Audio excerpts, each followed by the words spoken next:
Hey, it's Alan, and I just wanted to let you know that you can now listen to the ongoing history of new music early and ad-free on Amazon Music, included with Prime. On March 9th, 1987, a little more than 10 years after a bunch of kids met up in a Dublin kitchen, U2 released their fifth album.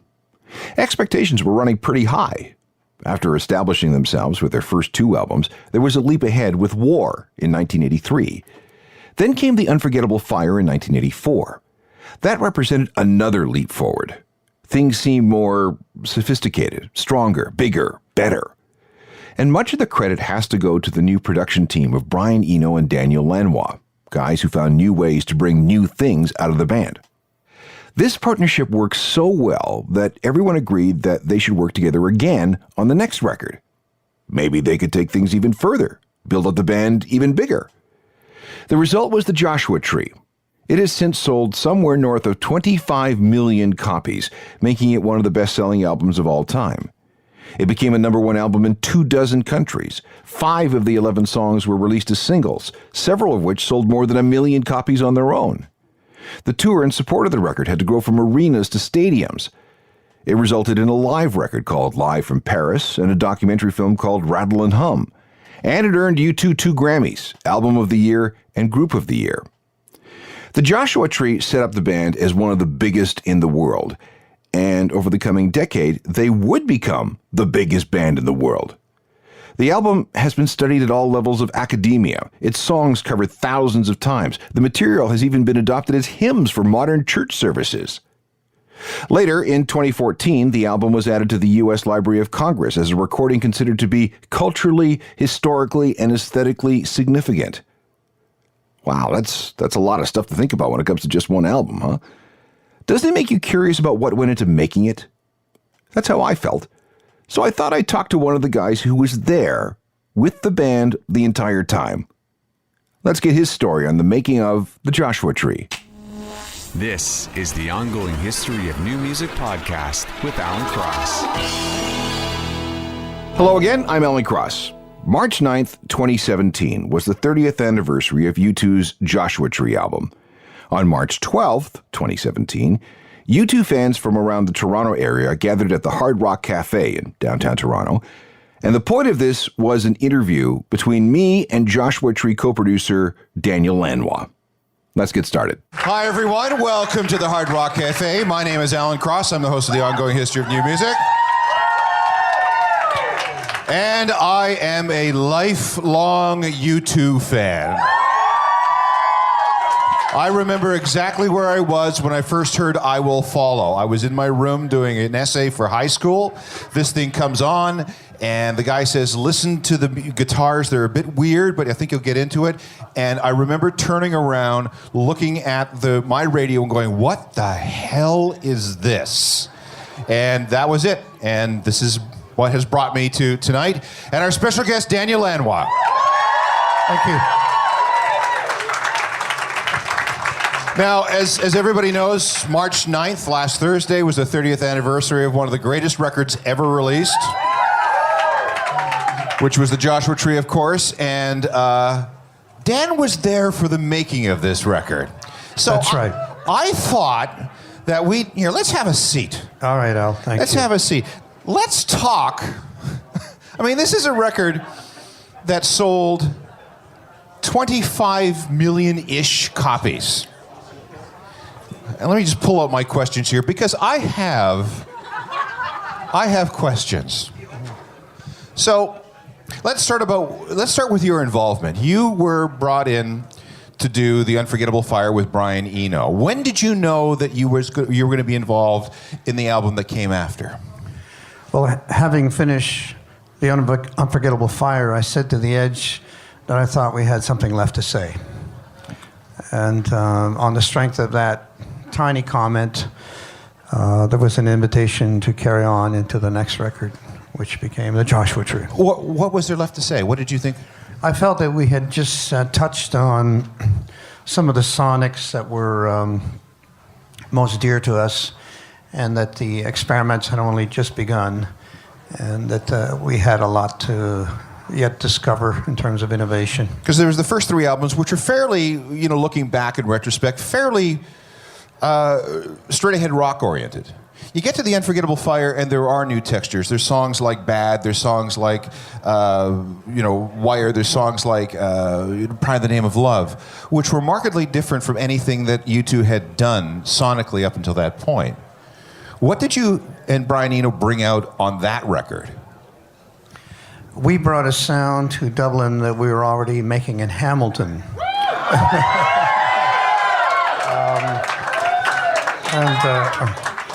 I had been working with Brian late 1979 to, let's say, late 82, 83. We made a half a dozen ambient records in Hamilton, and we had refined this textural sound that Brian was very excited about.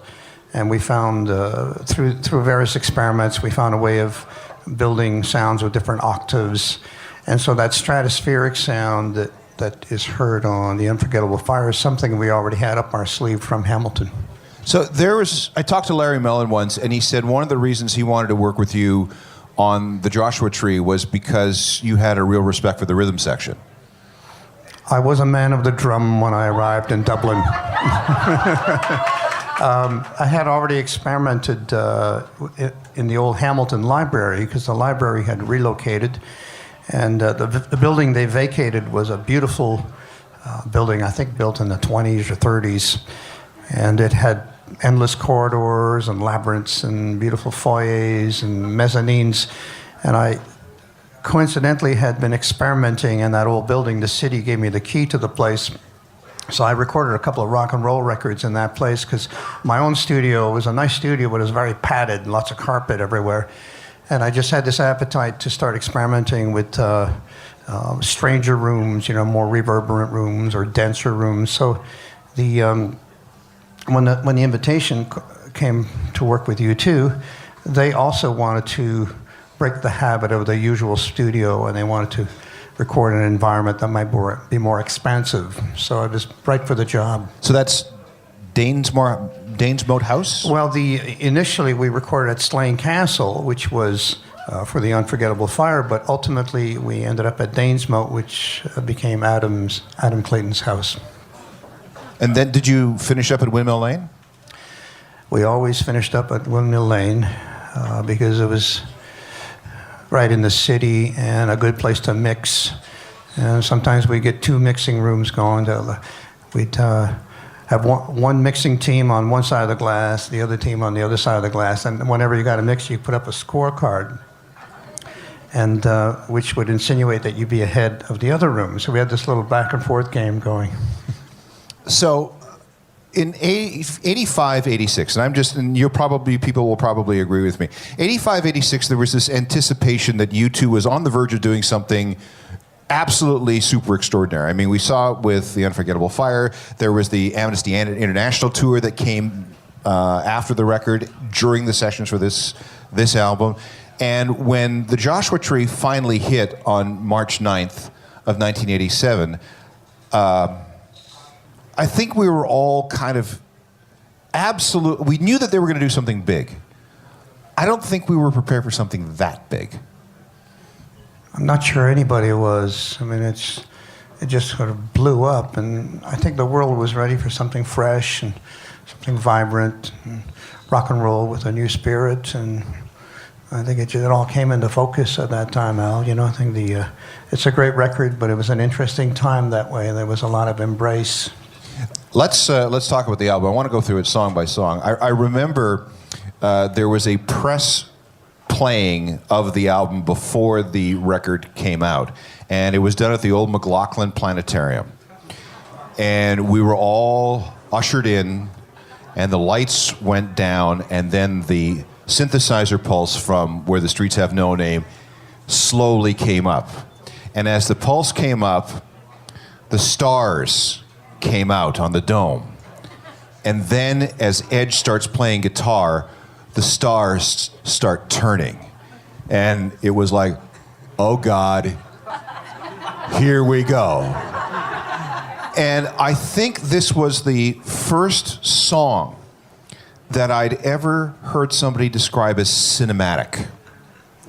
And it really is. I mean, you listen to it today, and it's so much more than just a rock song. It takes you someplace from the moment that synthesizer comes in. Well, it has a bit of sunrise, and it does not, as if the day is opening, and it suggests that there's a doorway to a certain kind of dimension. And Bono had this vision about, it was originally called White City, and not where the streets have no name. And White City would be a place where there are no street signs and there are no signs of anything, and you can wander. You get to, if dogs run free, why can't I?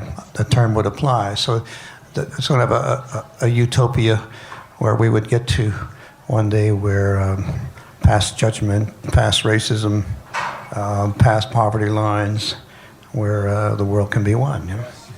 There's a very famous story where the Edge could not make the transition from rhythm, where his opening guitar chimes, into where Larry and Adam come in, and you tried over and over and over again for him to make that time signature change, and he couldn't do it. And it again. I know how it happened. Okay, so. And there's a story about some tape op who defended the tape machine from Brian Eno, who wanted to go and erase everything. What's the truth? Well, in regards to the band finally getting a handle on the mystery of the time signature, we simply had a very large blackboard on the wall, much like in science class. I was the science teacher, so I had the pointer, and I pointed at the chord changes as they came around. So I go 1, 2, 3, 4, and then I would walk the band through all the intro chords that were a little bit complex, because as you pointed out, it went from I think it was a 6/8 to a 4/4. So it became it was a bit of a science class there until the rhythm section understood where the downbeat was, and then off they went. So in regards to the destroying of a tape, Eno doesn't have a lot of patience. So if something takes too long, he thinks there's something wrong with that, and we should just move on to something else. And he had instructed one of the tape ops, as they called them then, one of the assistants, to just erase the track and not tell anybody what he had done. But he was an honest man, and he wouldn't do it.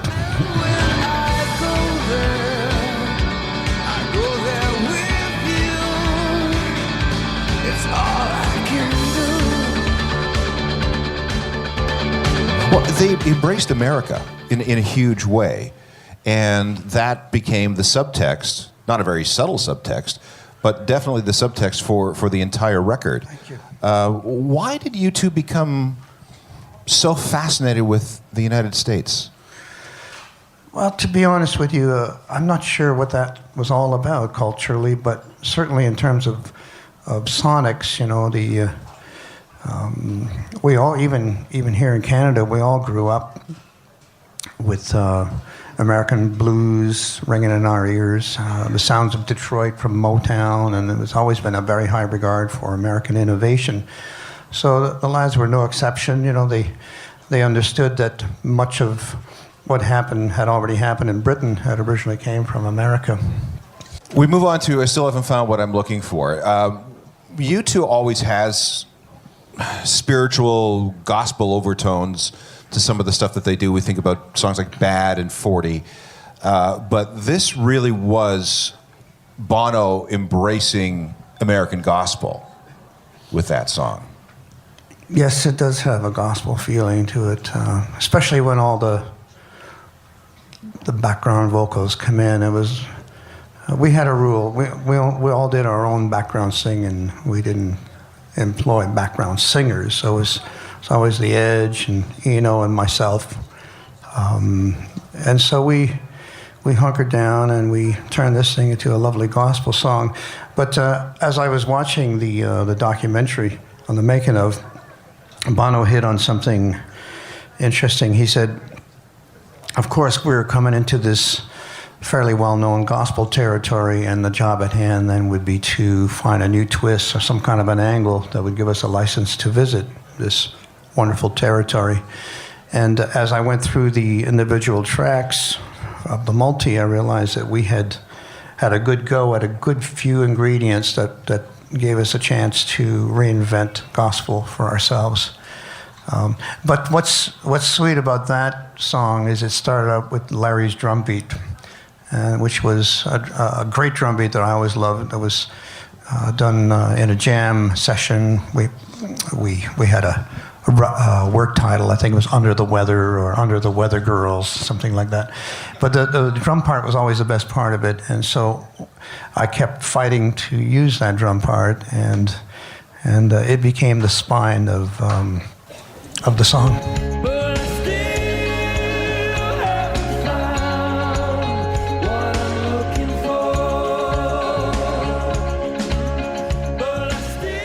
Back with more of my conversation with Daniel Lanois on the making of the Joshua Tree coming up. So let's go on to track 3. First single was With or Without You. Bit of a surprise because it was such a downbeat song for a band that was known for Sunday Bloody Sunday and I Will Follow and Two Hearts Beat as One. What was the thinking behind choosing that as a single? Or did it even come up as a choice when you guys were making the record? I don't think we thought of it as a single as we were working on it. It just started becoming everybody's favorite song, and some of the folks from the U2 office and people hanging around always gravitated to it, and they said, well, there's something really special about that. So you have to listen to those kind of voices as people come in with their comments. But as we were driving over here to see you tonight, Al, we went through Chinatown, and I said to my crew in the car that the infinite sustain guitar was born in Chinatown, in Toronto, by an old friend named Michael Brook. And he comes from a family of scientists. He went to Long and McQuaid's, and they were out of EBOs. EBO is the thing, you put it on your strings and you get this kind of cyclical sound. So he went back home and built his own. And that became the infinite sustain guitar. He built one for himself, for Edge, and then I have the third one. And we hear it on With or Without You? On With or Without, it's that, that stratospheric guitar part. That's the Edge playing the infinite sustain guitar, invented in Toronto. It was delivered to us in Dublin, and when we took it out of the case, Edge plugged it in. It sounded beautiful. I said, Edge, well, let's try it on With or Without You, and he did one pass, which was lovely. I said, Edge, could you do a second pass? He did a second pass, which was lovely. Put the guitar down, and those became the two parts that made the finish line. Just like that? Just like that. See, when lightning strikes? We were excited about a sound, and that goes a long way, when you really believe in something at the moment.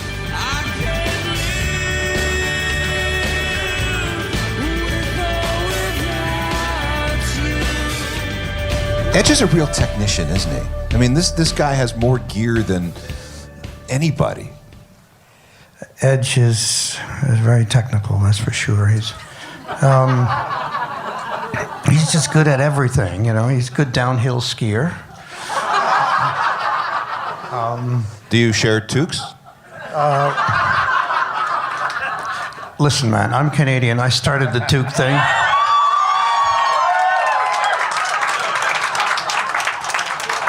No, we share the same hairdresser. I remember hearing Bullet the Blue Sky for the very first time, thinking, boy, this is angry. This is more angry than Bono has been in a while. Oh, yes. Well, it's not hard to figure out the lyrical content. I think it has something to do with America bombing El Salvador at the time. And it might have been a questionable maneuver, and he wanted to have his thoughts applied to a song. So I believe that's where it came from, Al.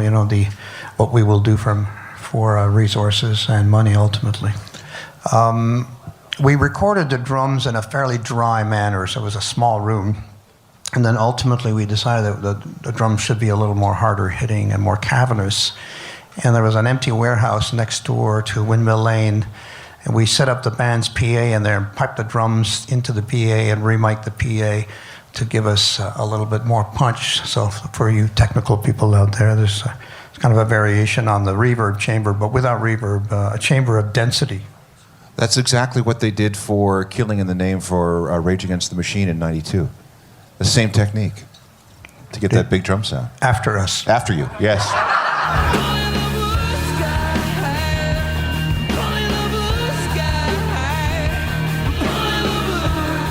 U2 and Bullet the Blue Sky, track 4 on the Joshua Tree.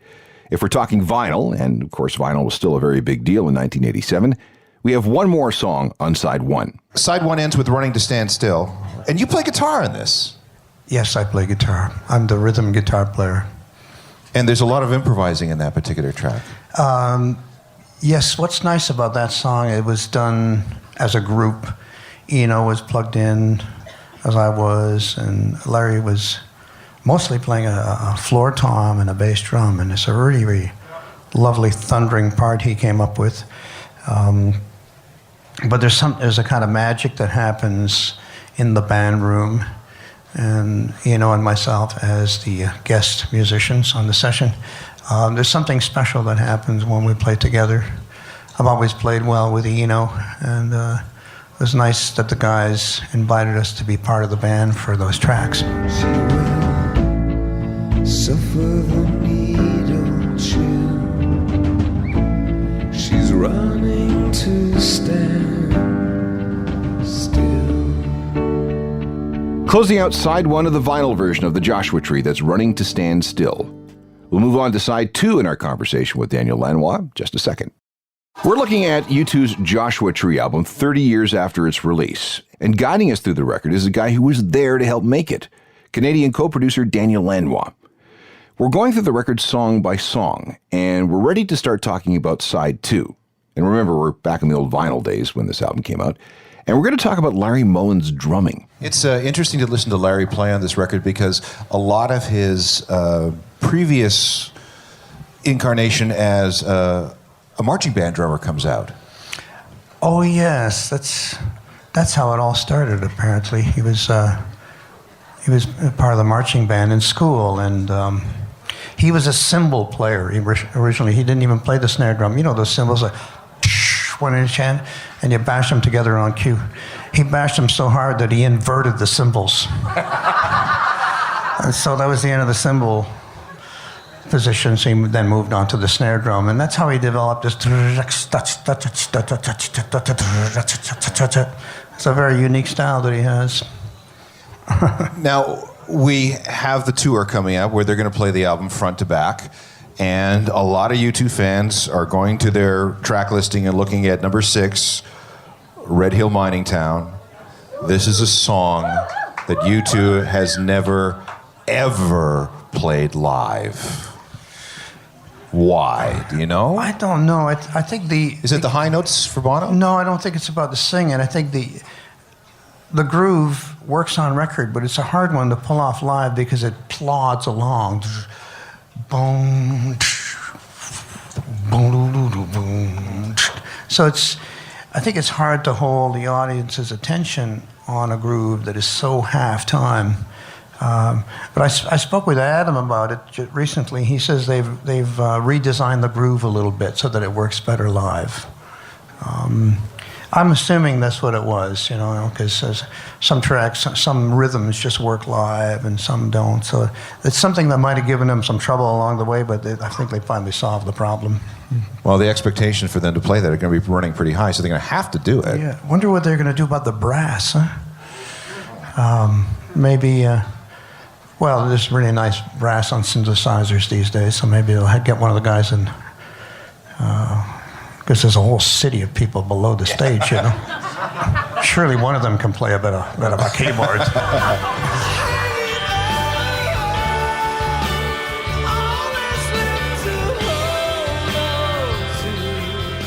U2 and track 6 from the Joshua Tree.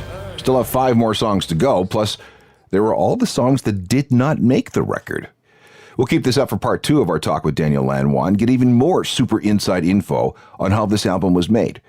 Meanwhile, feel free to email anytime to alan@alancross.ca. There's my website, which is a journalofmusicalthings.com. You can get the newsletter that comes with it.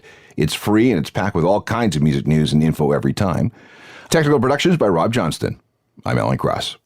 You've been listening to the Ongoing History of New Music podcast with Alan Cross. Subscribe to the podcast through iTunes, Google Play, Stitcher, Spotify, and everywhere you find your favorite podcasts.